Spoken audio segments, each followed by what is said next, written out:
Welcome to Chillin' 101. We hope this video helps.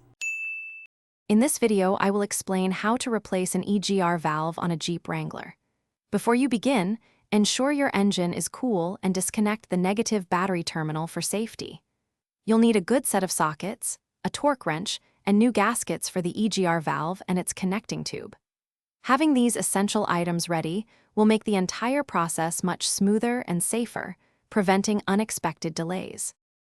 Accessing the EGR valve can be tricky, so we recommend removing the passenger side front wheel and inner fender. This provides much better visibility and working space. Once the fender liner is out, you can easily spot the EGR valve on the intake manifold.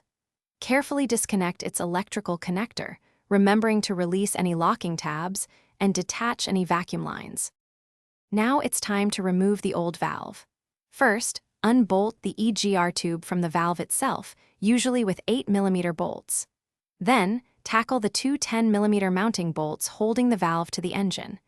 These can be very tight, so a breaker bar might be helpful. Once the valve is off, thoroughly clean the mounting surfaces, removing all traces of the old gasket to prepare for the new installation. With the old valve out, install your new EGR valve using fresh gaskets and applying anti-seize to the bolt threads. Torque the EGR valve mounting bolts to 11 foot-pounds for a secure fit. Reconnect all electrical and vacuum lines, then reassemble your fender and wheel.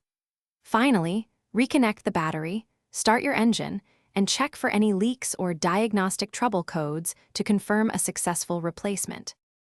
Thanks for watching. Consider subscribing if we helped you.